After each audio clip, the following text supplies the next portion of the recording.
Last लेक्चरला आपण जो point बघितला एलिव्हेशन काय बघितला, boiling point.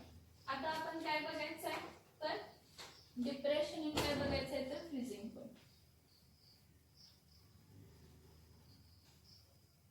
Depression in what, तो depression in freezing point.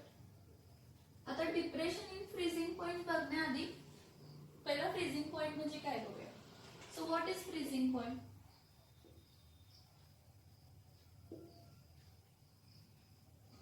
What is freezing point.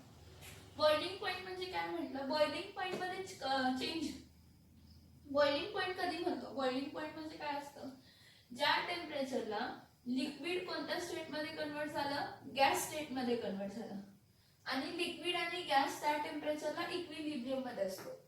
म्हणजे जर वॉटरचं टेम्परेचर ह्याला 100 डिग्री सेल्सिअस आहे तर गॅसचं पण टेम्परेचर ह्याला 100 डिग्री सेल्सिअस आहे. इक्विलिब्रियम, लिक्विड आणि गॅस हे इक्विलिब्रियम फेज मध्ये आहे आणि दोघांचं टेम्परेचर काय आहे, सेम. सिमिलरली फ्रीजिंग पॉइंट म्हणजे कोणामध्ये इक्विलिब्रियम असणार आहे, फ्रीजिंग पॉइंट म्हणजे त्या सबस्टन्सच्या सॉलिड आणि लिक्विड स्टेट मध्ये असणार आहे इक्विलिब्रियम. त्या स्टेटच्या सॉलिड आणि लिक्विड स्टेट मध्ये काय असणार आहे, इक्विलिब्रियम असणार आहे. मग व्हॉट इज फ्रीजिंग पॉइंट ना, the temperature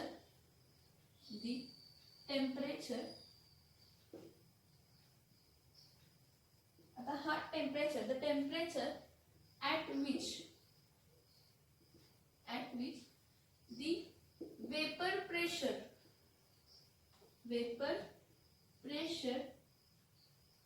of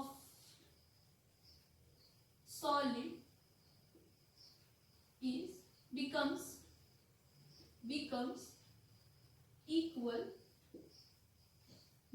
equal to the vapor pressure of liquid.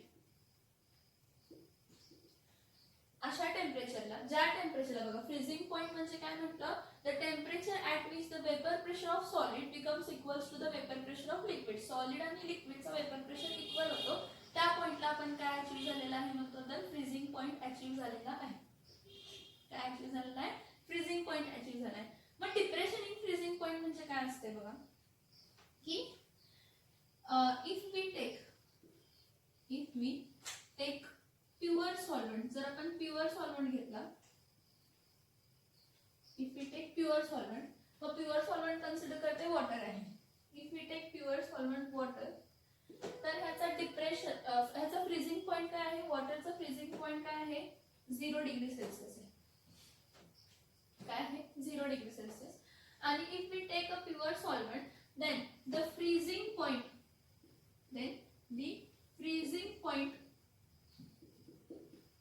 of water, कोणता point, freezing point. Freezing point of water is how much, 0 degree Celsius. वॉटरचा फ्रीजिंग पॉइंट काय आहे, 0 degree Celsius. This is nothing but freezing point of pure solvent म्हणते इथं, pure solvent. ठीक आहे, एक काम कर, एक्झाम्पल नंतर कन्सिडर करते. हा, if we take pure solvent, जर आपण प्युअर सॉल्व्हेंट घेतलं तर freezing point of solvent, freezing point of solvent किती असते, T0 कन्सिडर करूया. Freezing point of pure solvent, solvent कसं फक्त सॉल्व्हेंट आहे, प्युअर सॉल्व्हेंट आहे. So the freezing point of pure solvent is T0 degree Celsius. Okay. आता when non-volatile solute is added, जेव्हा आपण नॉन volatile solute काय करतो, ऍड करतो. when a non-volatile solute is added, then freezing point of pure solvent in solution is equals to how much, T, is equals to how much, T. आता मी consider करते जो pure solvent आहे, जो pure solvent आहे, मग तो pure solvent कोण आहे, वॉटर आहे. आणि प्युअर सॉल्व्हंट वॉटर त्याचा फ्रीजिंग पॉइंट जो आहे, प्युअर सॉल्व्हंट वॉटरचा फ्रीजिंग पॉइंट काय आहे, 0 डिग्री सेल्सिअस. काय आहे, 0 डिग्री सेल्सिअस आहे. जेव्हा तुम्ही त्याला नॉन व्होलाटाईल सोल्यूट ऍड केला, काय ऍड केला, नॉन व्होलाटाईल सोल्यूट ऍड केला, तर जो सोल्युशन आहे, प्युअर सॉल्व्हंट इन सोल्युशन, मग नॉन व्होलाटाईल सोल्यूट काय ऍड केलाय, तर कन्सिडर करा सॉल्ट ऍड केलाय. नॉन व्होलाटाईल सोल्यूट काय ऍड केलाय, सॉल्ट ऍड केलाय. तर त्यावेळी जो टेम्परेचर आहे तो त्याचा फ्रीजिंग पॉइंट काय आहे, टी आहे. आणि तो किती आहे, तर -2 डिग्री सेल्सिअस आहे. जेव्हा प्युअर सॉल्व्हंट होता, वॉटर होता, तेव्हा त्याचा टेम्परेचर 0 डिग्री सेल्सिअस होता. मग जेव्हा त्या प्युअर सॉल्व्हंट मध्ये तुम्ही सॉल्ट ऍड केला आणि सोल्युशन बनवला, तर त्या सोल्युशनची फ्रीजिंग पॉइंट काय झाला, -2 डिग्री सेल्सिअस. मग हा फ्रीजिंग पॉइंट जो पहिला होता, प्युअर सॉल्व्हंटच्या फ्रीजिंग पॉइंट पेक्षा जो सोल्युशनचा फ्रीजिंग पॉइंट आहे किंवा सॉल्व्हंट इन सोल्युशनचा फ्रीजिंग पॉइंट आहे, तो वाढलाय का कमी झालाय, कमी झालाय. तो वाढलाय का कमी झालाय, कमी झालाय. So this decrease in freezing point, बघा, डिक्रीज इन फ्रीजिंग पॉइंट, डिक्रीज इन freezing point, decrease in freezing point of solvent when non-volatile solute is added, when non-volatile solute is added. See, decrease in freezing point of solvent when non-volatile solute is added is called what? Is called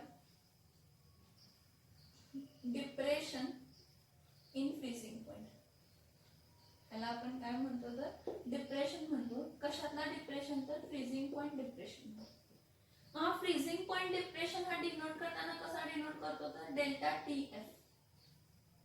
so delta TF, depression in freezing point, is freezing point of pure solvent minus freezing point of solvent in solution. Solvent solution. Delta TF. What is delta TF? Delta TF is a change in the freezing point. Difference in the freezing point when की pure सॉल्व्हंटचा freezing point काय होता, जास्त होता. पण जेव्हा तुम्ही non volatile solute add केला, तर त्या नॉन व्होलाटाईल सोल्यूट ऍड केल्यामुळे काय झालं, तर ज्या पॉइंटला तो फ्रीज व्हायला पाहिजे त्यापेक्षा टेम्परेचर काय करावं लागतं, कमी करावं लागतं. That is depression in what, freezing point. त्याला आपण काय म्हणतो, डिप्रेशन इन काय म्हणतो, फ्रीजिंग पॉइंट. परत एकदा पूर्ण कन्सेप्ट आणि एकदा सांगते. Depression in freezing point is given by delta TF. Depression in freezing point हा कसं दिलं जातं, डेल्टा टीएफ. काय सांगितलं बघा, फ्रीजिंग पॉइंट म्हणजे काय, जेव्हा सॉलिड आणि लिक्विड स्टेट इक्विलिब्रियम मध्ये असते. मग कन्सिडर करा वॉटर आणि काय कन्सिडर करा, आईस. तर आईसचं जेव्हा फ्रीजिंग पॉइंट 0 डिग्री सेल्सिअस असतो आणि वॉटरचा पण जेव्हा टेम्परेचर काय झालेलं असतं, 0 डिग्री सेल्सिअस. जेव्हा दोन्ही टेम्परेचर सॉलिड आणि लिक्विड स्टेटच्या इक्विलिब्रियम टेम्परेचर सेम झालेले असतात, त्यावेळी त्यांचा फ्रीजिंग पॉइंट अचीव्ह झालाय. आपण असं काय करतो, ते कन्सिडर करतो. So the temperature at which the vapour pressure of solid, असा टेम्परेचर ज्यावेळी वेपर प्रेशर जो सॉलिडचा आहे तो इक्वल टू काय होतो, वेपर प्रेशर ऑफ काय होतो, liquid. Vapour pressure of solid आणि वेपर प्रेशर ऑफ लिक्विड काय होतो, सेम होतो. ह्याला आपण काय म्हणतो, तर फ्रीजिंग पॉइंट म्हणतो. ह्याला आपण काय म्हणतो, फ्रीजिंग पॉइंट म्हणतो. मग जर तुम्ही प्युअर सॉल्व्हंट घेतला, तर त्या प्युअर सॉल्व्हंटचा फ्रीजिंग पॉइंट प्युअर सॉल्व्हंटचा काय असेल, तर टी नॉट असू दे. फ्रीजिंग पॉइंट प्युअर सॉल्व्हंटचा काय असू दे, टी नॉट असू दे. जेव्हा तुम्ही नॉन व्होलाटाईल सोल्यूट ऍड करताय, बघा सॉल्व्हंट आहे, प्युअर सॉल्व्हंट आहे,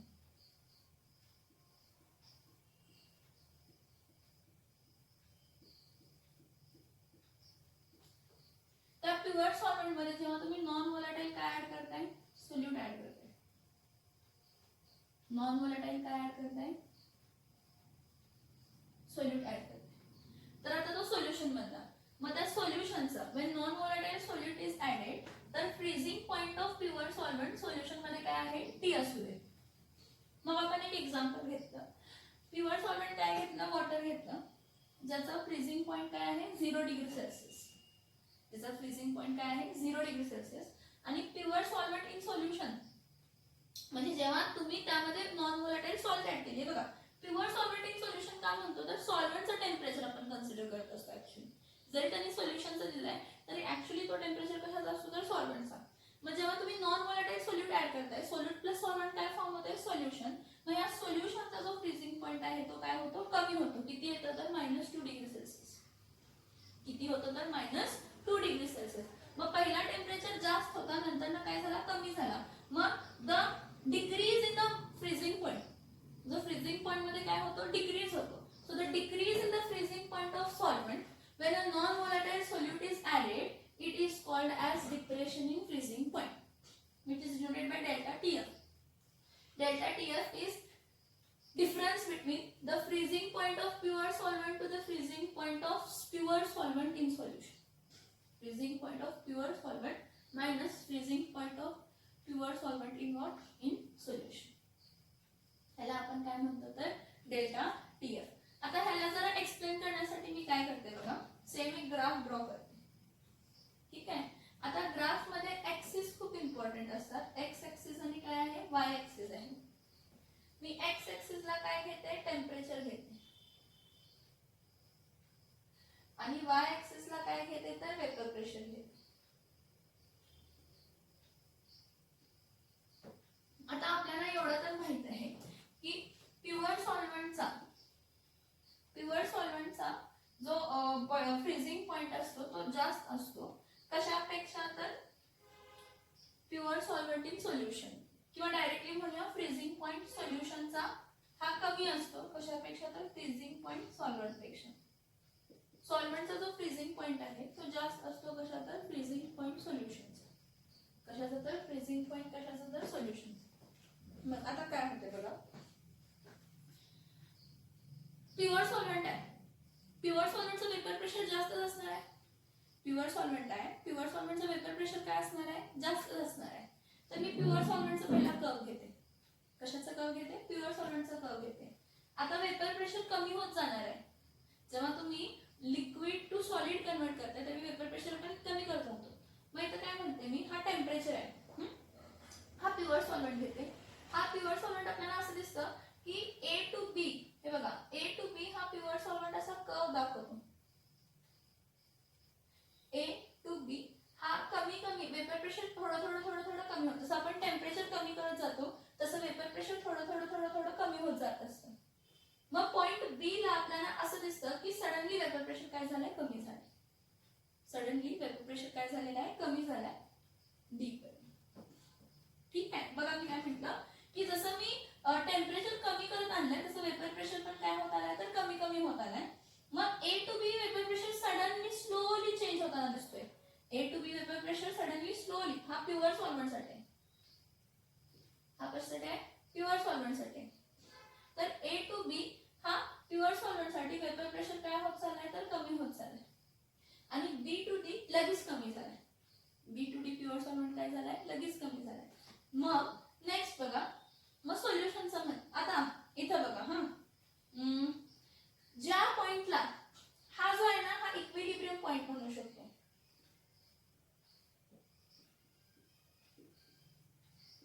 ह्याला आपण इक्विलिब्रियम पॉइंट म्हणू शकतो. इक्विलिब्रियम पॉइंट म्हणजे काय की हा जो पर्टिक्युलर पॉइंट बी आहे ना ह्या पॉइंट बी ला काय होतं पॉइंट बी च्या नंतर लिक्विड स्टेट मध्ये आहे आणि पॉइंट बी च्या आधी कोणत्या स्टेट मध्ये आहे तर सॉलिड स्टेट मध्ये, आणि ते इक्विलिब्रियम. म्हणजे B to A to B हा लिक्विड आहे, त्याचा वेपर प्रेशर कमी कमी होत गेला आणि सडनली जेव्हा वेपर प्रेशर कमी झाला तेव्हा तो सॉलिड स्टेट मध्ये गेला. कोणत्या स्टेट मध्ये गेला तर सॉलिड स्टेट मध्ये गेला. B टू D जेव्हा वेपर प्रेशर कमी झाला तर तो कोणत्या स्टेट मध्ये झाला तर सॉलिड स्टेट मध्ये गेला. आता हे बघा सॉलिड लिक्विड इक्विलिब्रियम म्हणजे इथून मी जर खाली काय केलं लाईन वर्टिकली ड्रॉइंग केली तर हा प्युअर सॉल्व्हेंटचा हा मला काय दिसणार आहे प्युअर सॉल्व्हेंटचा फ्रीजिंग पॉइंट दिसणार आहे. कशाचा फ्रीजिंग पॉइंट दिसणार आहे प्युअर सॉल्व्हेंटचा फ्रीजिंग पॉइंट दिसणार आहे. आता प्युअर सॉल्व्हेंट पेक्षा सोल्युशनचा वेपर प्रेशर कमी असतो, म्हणून मी इथं घेते. ठीक आहे. मग इथं जेव्हा मी घेते त्यावेळी हा बघा कन्सिडर करा पी, पॉइंट P2 किंवा आपण वेपर प्रेशर काय करत आणलंय, कमी करत आणलंय. पण एक पॉइंट अचीव होतं ज्यामध्ये वेपर प्रेशर काय होतं, सडनली काय होतं, कमी होतं. मग ज्या पॉइंटला सोल्युशनच्या ज्या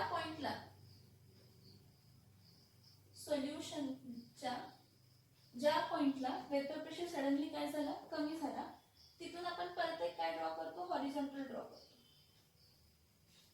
आणि त्याला टी म्हणून देतो. जर काय करतो, मोठं काढतो मी तुम्हाला दिसायला पण सांगतो. हा, the decrease in the freezing point. काय प्युअर सॉल्व्हेंटच्या फ्रीजिंग पॉइंट मध्ये डिक्रीज येतं कधी, जेव्हा तुम्ही त्यामध्ये नॉन व्होलाटाईल सोल्यूट ऍड करताय त्याला आपण काय म्हणतो तर डिप्रेशन इन काय म्हणतो तर फ्रीजिंग पॉइंट म्हणतो. मग ते कधी होतं डिप्रेशन इन फ्रीजिंग पॉइंट, जेव्हा नॉन व्होलाटाईल सोल्यूट ऍड करशील. जेवढं तुम्ही नॉन व्होलाटाईल सोल्यूट ऍड करत जाताय तेवढं फ्रीजिंग पॉइंट काय होत जातो, कमी होत जातो, म्हणजे डिप्रेस होत जातो. कमी होत जातो म्हणजे काय होतं, डिप्रेस होत जातो. फॉर एक्झाम्पल मी कन्सिडर केलं वॉटर आहे, ठीक आहे, त्या वॉटरचं फ्रीजिंग पॉइंट काय आहे, 0 डिग्री सेल्सिअस आहे. वॉटर आहे, वॉटरचं फ्रीजिंग पॉइंट काय आहे, 0 डिग्री सेल्सिअस आहे. मग जेव्हा तुम्ही सॉल्ट कशामध्ये ऍड करताय, वॉटरमध्ये ऍड करताय. सॉल्ट कशामध्ये ऍड करताय, वॉटरमध्ये ऍड केला. मग जर तुम्ही 1 ग्रॅम, हे बघा हे 0 ग्रॅम सॉल्ट होती पहिला, त्यावेळी फ्रीजिंग पॉइंट 0 डिग्री सेल्सिअस होता. पण जेव्हा तुम्ही 1 ग्रॅम सॉल्ट ऍड केली त्यावेळी टेम्परेचर किती डिग्रीने कमी झाला, -2 डिग्री सेल्सिअस. मग परत 2 ग्रॅम ऍड केला म्हणजे तुम्ही नॉन व्होलाटाईल सोल्यूट ऍड वाढत गेला तर फ्रीजिंग पॉइंट काय होत जातो, कमी होत जातो. 3 ग्रॅम ऍड केला परत फ्रीजिंग पॉइंट कमी झाला. 4 ग्रॅम ऍड केला परत फ्रीजिंग पॉइंट काय झाला, कमी झाला. 8 ग्रॅम ऍड केला म्हणजे जसं तुम्ही नॉन व्होलाटाईल सोल्यूट ऍड करत जाताय तसं फ्रीजिंग पॉइंट काय येत असतो तर डिप्रेस होत असतो, कमी होत असतो. त्याला आपण काय म्हणतो तर डिप्रेशन इन काय म्हणतो तर फ्रीजिंग पॉइंट म्हणतो. मग इथं मी एक ग्राफ प्लॉट करते. मग एक्स ऍक्सिस ला मी काय घेते, फ्रीजिंग पॉइंट टेम्परेचर घेते. ऍक्सिस ला काय घेते मी, टेम्परेचर घेते. आणि वाय ऍक्सिस ला काय घेते तर वेपर प्रेशर घेते. वाय ऍक्सिस ला काय घेते तर वेपर प्रेशर घेते. वाय ऍक्सिस ला काय होते तर वेपर प्रेशर घेते. वाय ऍक्सिस ला काय येते तर वेपर प्रेशर येते. आता इथं बघा काय होतं, A to B हा वेपर प्रेशर असा चेंज होतो, कर्व्ड चेंज होतो. A to B हा वेपर प्रेशर कर्व्ड वे मध्ये चेंज होतो आणि B to C हा एकदम एक्स्ट्रीम चेंज होतो, वेपर प्रेशर सडनली कमी होतो. इथं A to B हळूहळू वेपर प्रेशर चेंज होत चाललाय, पण B to C खूपच फास्ट चेंज झाला. मग ज्या पॉइंटला sudden change in vapour pressure म्हणजे वेपर प्रेशर एकदमच जास्त डिक्रीज झालाय त्यावेळी मी काय म्हणते की सॉलिड आणि लिक्विड फेजचं इक्विलिब्रियम अचीव झालंय. म्हणजे यावेळी सॉलिड आणि लिक्विडचं काय झालं तर इक्विलिब्रियम अचीव झालंय. म्हणजे कन्सिडर करा की आईस आणि वॉटर मध्ये काय झालंय, इक्विलिब्रियम झालंय, म्हणून वेपर प्रेशर सडनली काय झाला, चेंज झाला. आणि हा प्युअर सॉल्व्हेंटचा कर्व आहे. हा कर्व कोणाचा आहे तर प्युअर सॉल्व्हेंटचा आहे. हा कर्व कोणाचा आहे तर प्युअर सॉल्व्हेंटचा कर्व. कोणाचा कर्व आहे, प्युअर सॉल्व्हेंटचा काय आहे तर कर्व आहे बघा. A to B काय म्हटलं, A to B. A to B जे काय म्हटलं मी, A to B vapour pressure काय होत गेला, हळूहळू कमी होत गेला प्युअर सॉल्व्हेंटचा. आणि B to C एकदमच कमी झाला. B to C काय झाला, एकदमच काय झाला, कमी झाला. मग ज्या पॉइंटला एकदमच कमी झाला म्हणजे त्या पॉइंटला सॉलिड आणि लिक्विड इक्विलिब्रियम मध्ये आहे. कोण तर प्युअर सॉल्व्हेंटचे, सॉलिड म्हणजे हा लिक्विड टू कशामध्ये कन्वर्ट झाला, आईस मध्ये कन्वर्ट झाला, म्हणून हा सडन चेंज झाला. एकदमच सडनली वेपर प्रेशर काय झाला, कमी झाला. मग ज्या पॉइंटला वेपर प्रेशर काय आला, कमी आला, तिथून मी एक वर्टिकल लाईन ड्रॉ केली जी की मी टेम्परेचरला कट केली आणि तो पॉइंट म्हणजे टी नॉट. तो पॉइंट म्हणजे काय आहे, टी नॉट. आणि तो टी नॉट काय आहे तर freezing point of pure solvent आहे. टी नॉट काय आहे, फ्रीजिंग पॉइंट ऑफ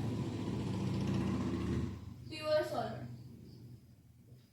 काय आहे, फ्रीजिंग पॉइंट ऑफ काय आहे, प्युअर सॉल्व्हेंट आहे. काय आहे, फ्रीजिंग पॉइंट ऑफ काय आहे, प्युअर सॉल्व्हेंट. आता परत मी काय म्हणते, खाली घेते डी टू सी. आता सोल्युशनचा कर्व घेते. सोल्युशनचा कर्व हा कधी पण प्युअर सॉल्व्हेंटच्या खालीच असणार आहे, कारण प्युअर सॉल्व्हेंटच्या वेपर प्रेशर पेक्षा सोल्युशनचा वेपर प्रेशर काय असतो, कमी असतो. प्युअर सॉल्व्हेंटच्या वेपर प्रेशर पेक्षा सोल्युशनचा वेपर प्रेशर काय असतो, कमी असतो. मग इथं मी खाली घेते vapour pressure.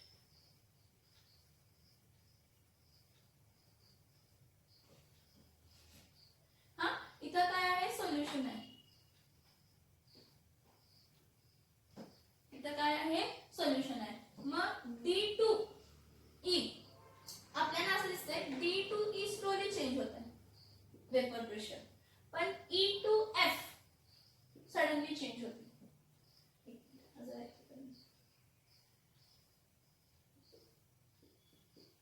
E to F हा काय होतो, सडनली चेंज होतो.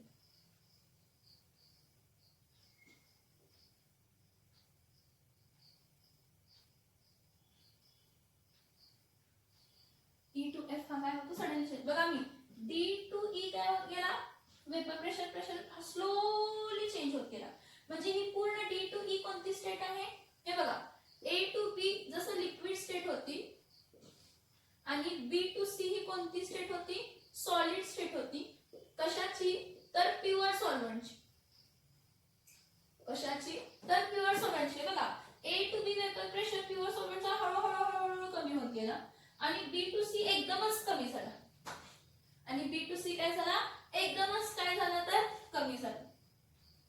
बी टू सी एकदमच काय झाला तर कमी झाला.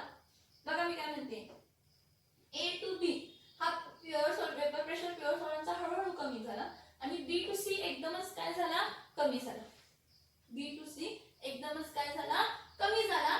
तर ए टू बी हा लिक्विड स्टेट मध्ये होता आणि बी टू सी हा सॉलिड स्टेट मध्ये होता. मग हा बी जो पॉइंट आहे हा इक्विलिब्रियम पॉइंट आहे, ज्यामध्ये लिक्विड हा सॉलिड मध्ये कन्वर्ट झालाय लगेच. ह्या पॉइंटला म्हणजे तो इक्विलिब्रियम पॉइंट आहे. म्हणजे तिकडून जर मी एक व्हर्टिकल लाईन ड्रॉ केली, त्या टेम्परेचरला तो टेम्परेचर कोणता असतो, तर फ्रीजिंग पॉइंट. काय असतो, फ्रीजिंग पॉइंट असतो. आता ते same vapour pressure of pure solvent पेक्षा वेपर प्रेशर ऑफ सोल्युशन कमी असतं, म्हणून प्युअर सॉल्व्हेंटच्या खाली काय घेतलंय, सोल्युशन घेतलंय. मग आपण सोल्युशन घेतला. सोल्युशनचं जर मी काय केलं, वेपर प्रेशर काय करत गेले, कमी कमी कमी कमी कमी कमी कमी कमी कमी कमी करत गेलं, तर मला असं दिसतं की ह्या बी पॉइंटला चेंज होत नाही, परत कमी होतं. आणि ई पॉइंटला म्हणजे बी पॉइंटच्या पुढे, म्हणजे तसं बघितलं तर बी पॉइंट असा आहे, इथं पुढे बघितलं तर बी पॉइंटच्या परत मागे जरा मागे गेलं की पॉइंट ई. ह्या ई पॉइंटला काय झालं, सोल्युशनचा वेपर प्रेशर सडनली काय झाला, एकदमच कमी झाला. इथं स्लो हे बघा, इथून डी टू ई स्लोली कमी होत होता, डी टू ई स्लोली कमी होत होता आणि ई टू एफ सडनली कमी झाला. आणि ई टू एफ काय झाला, सडनली कमी झाला. मग ज्या पॉइंटला ई पॉइंटला कमी झाला ना, मग ज्या पॉइंटला वेपर प्रेशर काय झाला, सडनली कमी झाला, तो इक्विलिब्रियम पॉइंट आहे. कशाचं, तर सॉलिड आणि लिक्विड सोल्युशनचा. कशाचं, तर सॉलिड आणि लिक्विड सोल्युशनचा इक्विलिब्रियम पॉइंट आहे. मग ह्याला आपण व्हर्टिकल लाईन ड्रॉ करतो आणि इथं टी आहे. मग हा जो टी आहे हा काय आहे, फ्रीजिंग पॉइंट ऑफ काय आहे, सोल्युशन आहे. मग मला सांगा, जर मी इथं कन्सिडर करा की मी इथं 0 डिग्री सेल्सिअस दिलंय, इथं 1 दिलंय, इथं 2 दिलंय, इथं 3 दिलंय, इथं 4 दिलंय, इथं काय म्हटलंय 5, तर काय म्हटलंय 6, तर काय म्हटलंय 7, तर काय म्हटलंय 8, तर काय म्हटलंय 9, तर काय म्हटलंय 10, तर काय म्हटलंय 11. तर हा जो पर्टिक्युलर फ्रीजिंग पॉइंट आहे, वेपर बघा, हा जो फ्रीजिंग पॉइंट आहे प्युअर सॉल्व्हेंटचा आहे आणि हा जो फ्रीजिंग पॉइंट आहे हा सोल्युशनचा आहे, म्हणजे प्युअर सॉल्व्हेंट इन सोल्युशनचा आहे. मग हा टी नॉट पेक्षा टी कमी दिसतोय ना ग्राफिकली, म्हणजे हा डिप्रेशन इन फ्रीजिंग पॉइंट आहे. म्हणजे हा काय आहे, तर डेल्टा टी एफ आहे. हा काय आहे, डेल्टा टी एफ आहे. बघा मी काय म्हणते,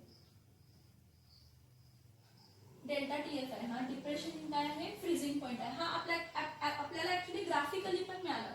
हे बघा, हा बघा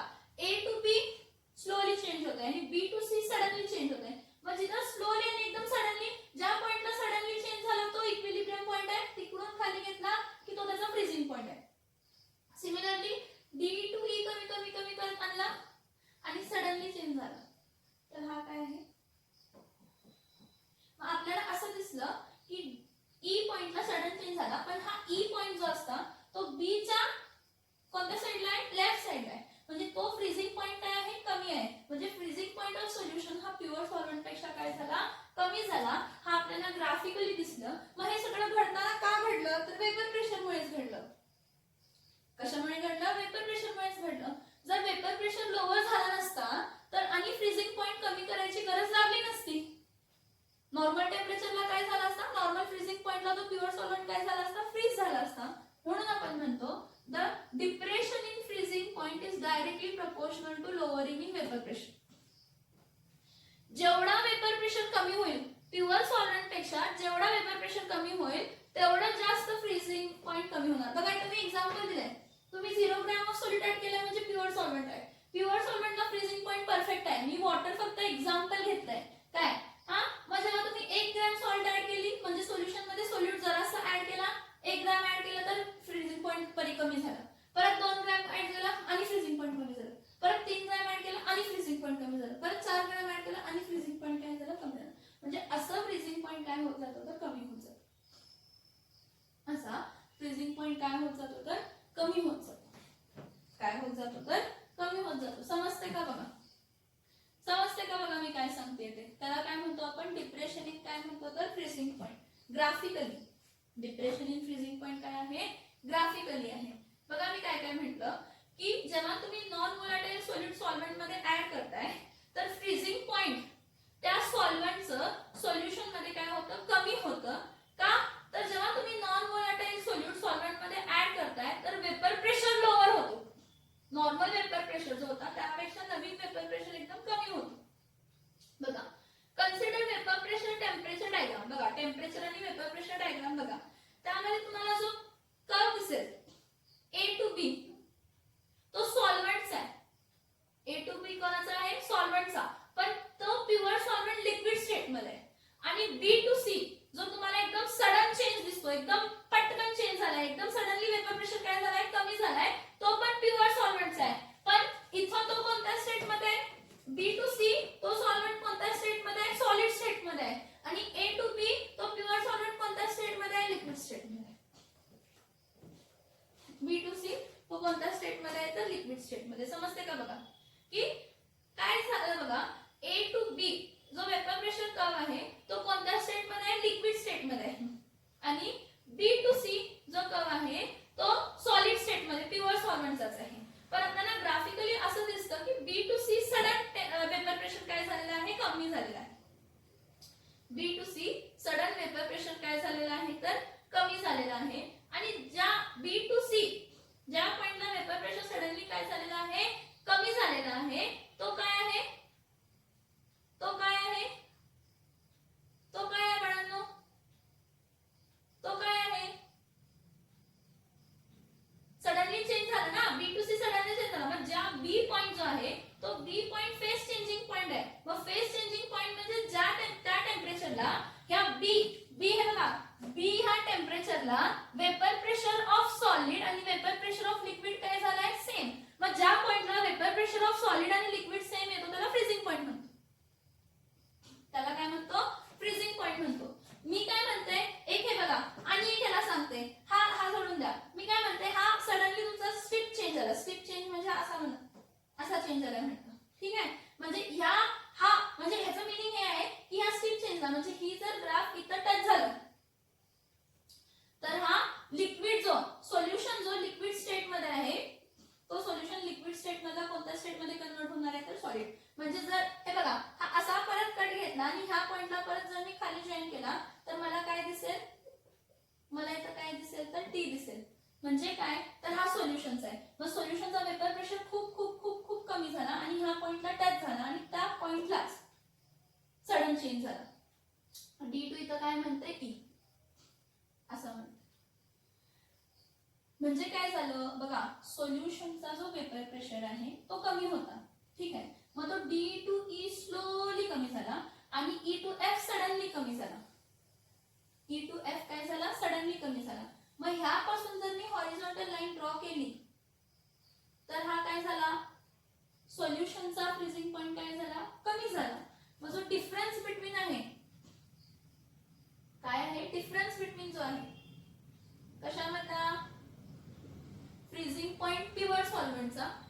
नॉट आणि टी काय आहे फ्रीजिंग पॉइंट सोल्युशनचा फ्रीजिंग पॉइंट ऑफ सोल्युशन कशाचा फ्रीजिंग पॉइंट ऑफ काय बघितला सोल्युशनचा तर ह्या दोघांमधला डिप्रेशन ह्या दोघांमधला डिफरन्स म्हणजे काय असतं तर डिप्रेशन इन काय असतो फ्रीजिंग पॉइंट मी खूप इझिली दाखवलंय खूप सिस्टमॅटिक वेने दाखवलंय नाही समजलं असेल तर परत एकदा बघा नाही समजलं असेल तर परत एकदा बघा कायम लक्षात घ्या की ज्या टेम्परेचरला फॉर एक्झाम्पल बी ह्या टेम्परेचरला सडनली लिक्विड कोणत्या स्टेट मध्ये कन्वर्ट झाला सॉलिड मध्ये प्युअर सॉल्व्हेंटचा तर सोल्युशन हा जो आहे हा सोल्युशन कधीही बी टेम्परेचर जो होता त्यापेक्षा कमी टेम्परेचरलाच तो कोणत्यामध्ये कन्वर्ट होतो solid to liquid to solid state मध्ये कन्वर्ट कोणत्या स्टेट मध्ये कन्वर्ट होतो लिक्विड टू सॉलिड स्टेट मध्ये हे नाही डोक्यात बसत असेल तर मी जो पहिला ग्राफ काढलेला तो आणि हा एकच आहे मी मुद्दामून समजण्यासाठी सगळं ग्राफ एकाच घुसपा केला नव्हता मी काय म्हटलं की हा जो बी पॉइंट आहे त्या बी पॉइंट पेक्षाही पुढे पुढे जातो तर तरी पण तो वेपर प्रेशर स्लोली कमी होतो आणि सडनली तो एकदम काय होतो कमी होतो मग तो पॉइंट कोणता होता E to F suddenly vapour pressure काय झाला कमी मग हा ई टू एफ जर खाली घेतला तर तुम्हाला काय मिळेल फ्रीजिंग पॉइंट ऑफ सोल्युशन मिळेल मग आपल्याला freezing point of pure solvent हा जास्त असतो आणि फ्रीजिंग पॉइंट ऑफ सोल्युशन कमी असतो मग सॉल्व्हेंट पेक्षा सोल्युशनचा फ्रीजिंग पॉइंट कमी आला डिक्रीज झाला म्हणून वी से की जेव्हा कधी आपण non volatile solute pure solvent मध्ये ऍड करतो त्यावेळी फ्रीजिंग पॉइंट मध्ये काय होतं डिप्रेशन होतं हे सगळं घडत असताना फक्त आणि फक्त वेपर प्रेशरमुळे घडतं लोअरिंग इन वेपर प्रेशर होतं मग वेपर प्रेशर जो कमी झालाय तो भरून काढण्यासाठी फ्रीजिंग डिप्रेशन इन काय होतं तर फ्रीजिंग पॉइंट म्हणून डिप्रेशन इन काय होतं तर फ्रीजिंग पॉइंट बघा मी काय सांगते जो तुम्ही काय केलाय बघा मी काय सांगते जो तुम्ही वेपर प्रेशर जो लोअर झालाय तो लोअर झालेला वेपर प्रेशर ओव्हरकम होण्यासाठी डिप्रेशन इन काय होतं तर फ्रीजिंग पॉइंट काय होतं डिप्रेशन इन काय होत असतं तर डिप्रेशन इन फ्रीजिंग पॉइंट होत असते आता जो काय डिप्रेशन इन फ्रीजिंग पॉइंट झाला याचं रिलेशन परत काय बघूया मोलार कॉन्सन्ट्रेशन बरोबर परत मोलार कॉन्सन्ट्रेशन मध्ये आपण मोलॅलिटी हा कन्सिडर करतो कारण जर टेम्परेचर आहे फ्रीजिंग पॉइंट चेंज होतोय तर आपल्याला असा कॉन्सन्ट्रेशन म्हणजे टेम्परेचर चेंज होतोय मग आपल्याला असा कॉन्सन्ट्रेशन सिलेक्ट करायला पाहिजे कॉन्सन्ट्रेशन खूप सारे कॉन्सन्ट्रेशन मेथड्स आहेत molality normality formality mass percentage volume percentage parts per million this are the different ways to measure molar concentration पण मी ह्या सगळ्यामधला कोणता चूज करते तर मोलॅलिटी का तर molality is independent of temperature जरी चेंज झाला तर सोल्युशनची मोलॅलिटी काय होणार नाही चेंज होणार नाही म्हणून मी काय घेते तर मोलॅलिटी ही टर्म घेते because molality is independent of temperature so depression in freezing point and molar concentration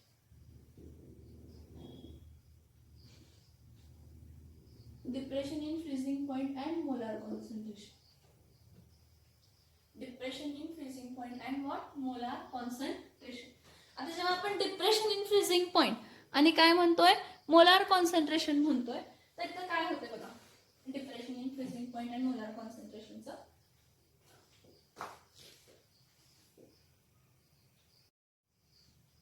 इथं बघा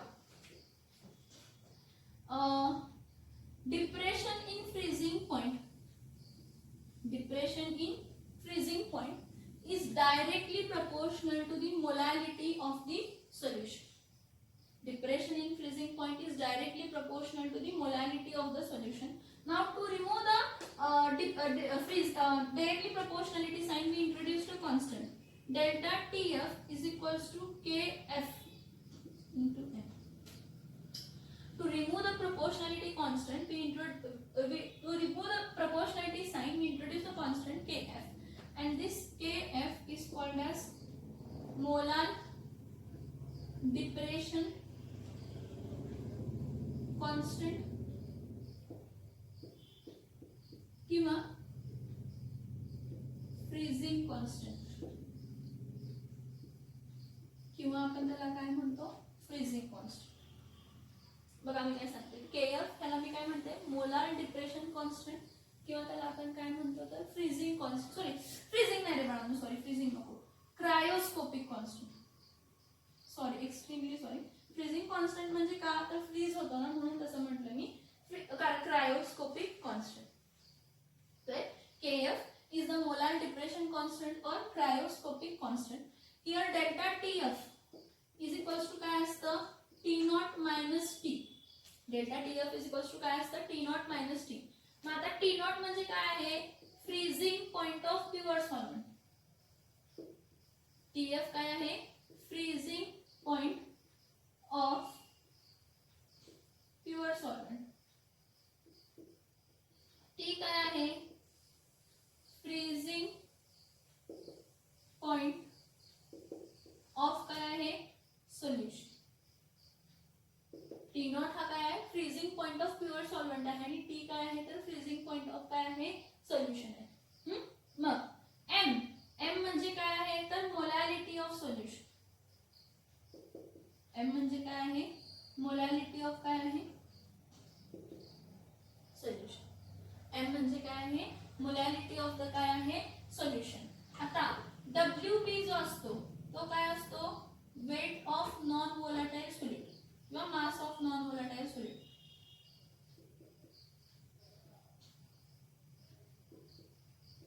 weight of non volatile solid.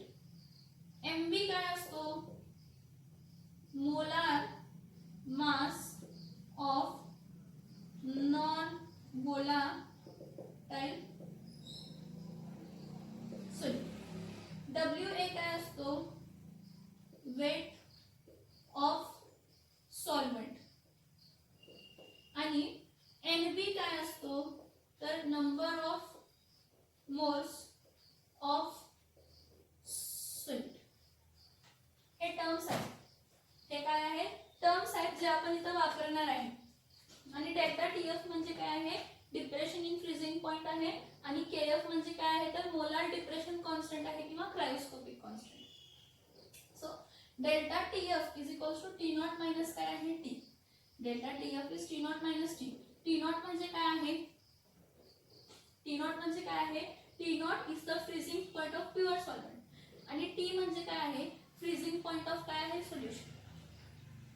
काय आहे, फ्रीजिंग पॉइंट ऑफ काय आहे, सोल्युशन. सो इथं म्हटलं की delta TF is equals to KF into M. मग तुम्हाला जर molar elevation constant, sorry molar depression constant define करायचं असेल तर मग इथं मी काय लिहिणार आहे, delta TF is equals to KF when molarity is equals to 1 mole per KG. मग इथं बघा काय लिहिणार आहे, depression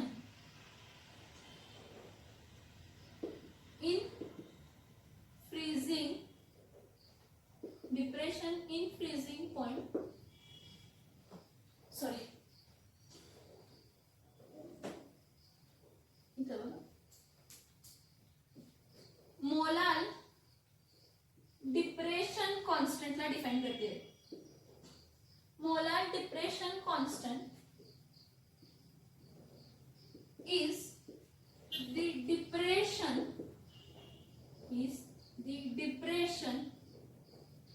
in freezing point, is the depression in freezing point when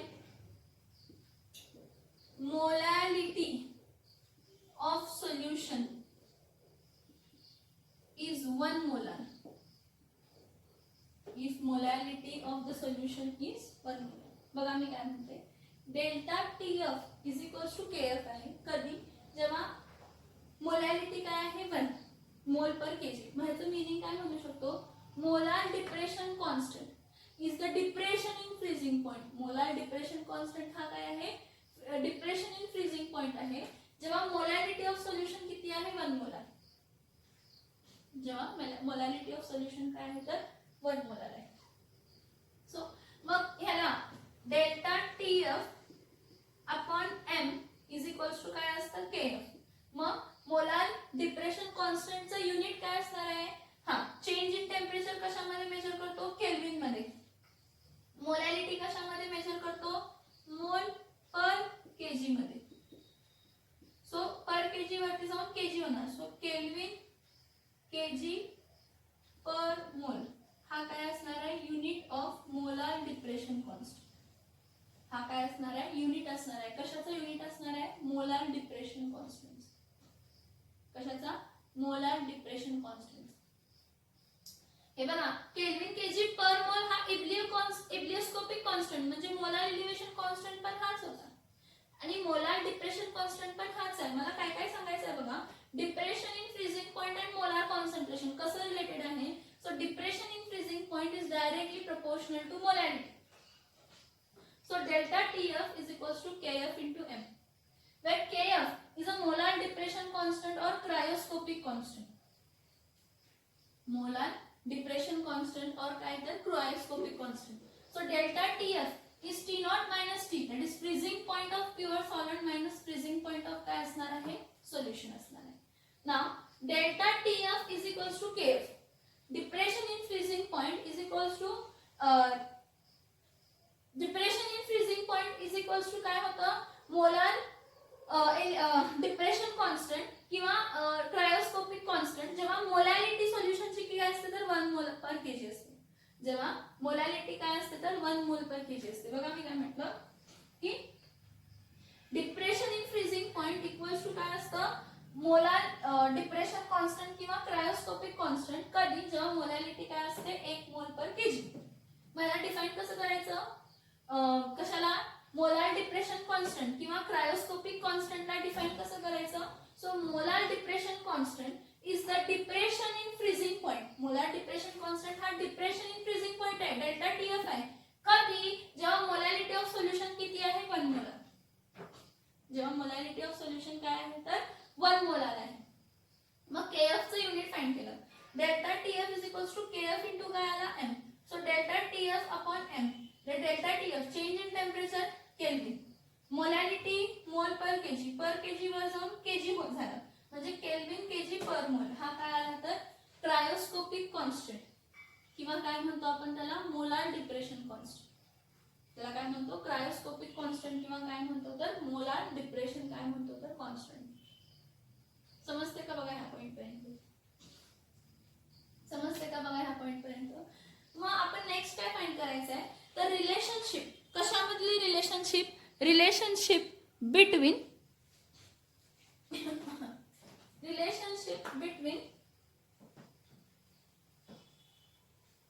depression in freezing point and molar mass of non-volatile solid. Depression in freezing point and molar mass of non-volatile solid.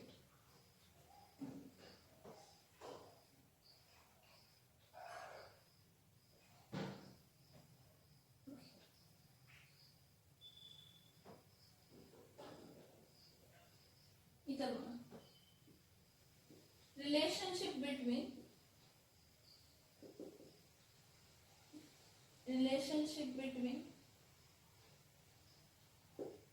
depression in freezing point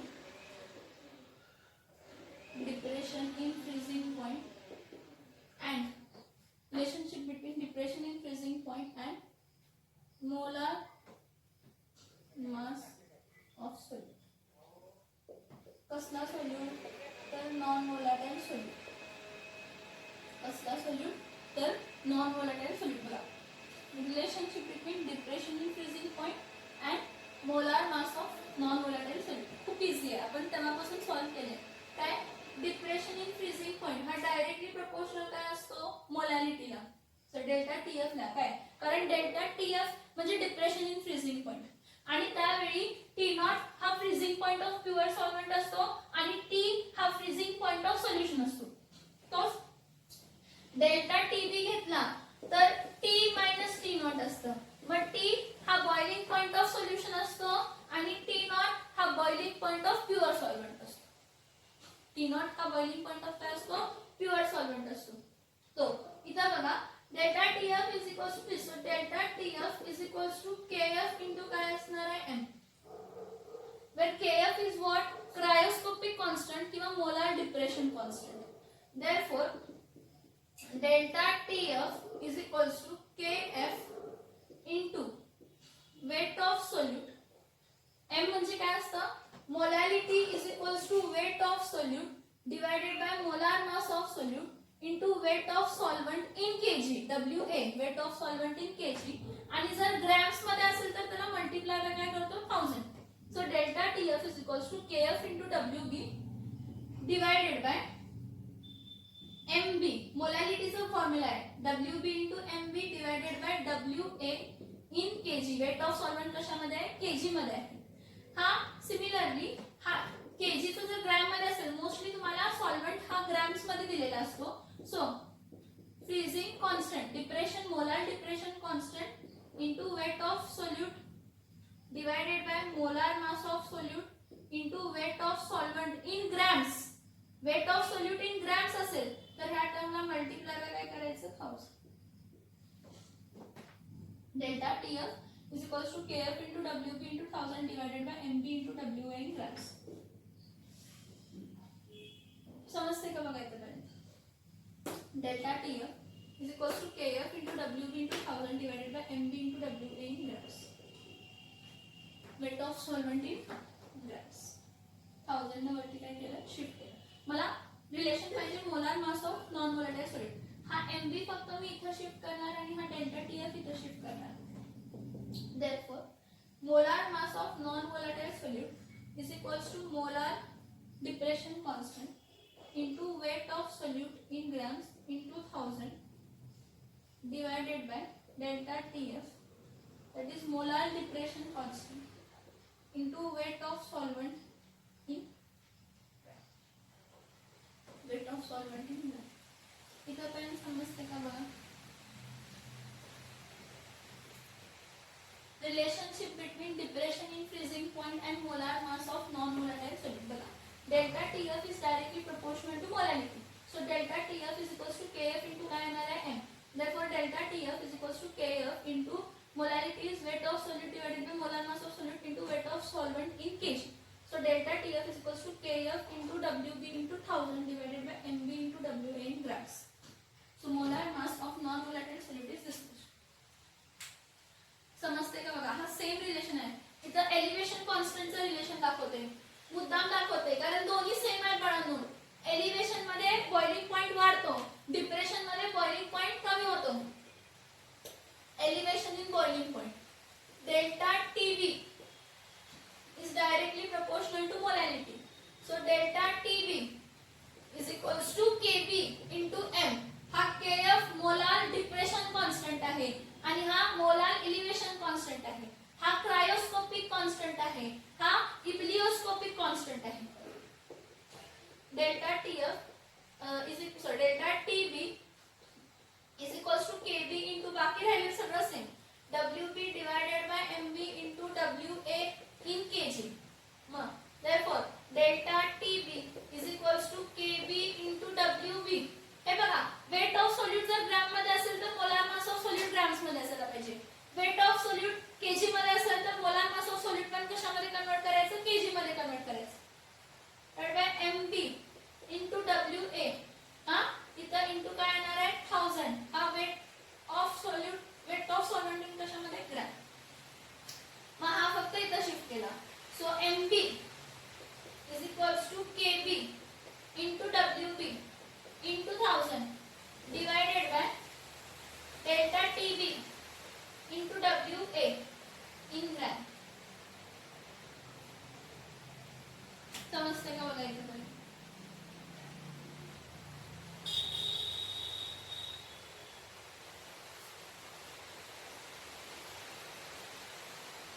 समजते का बघायचं? पर्यंत ह्यामध्ये पण same आहे. हा weight of non volatile solute आहे, हा molar mass of non volatile solute आहे, हा weight of solvent in KG आहे.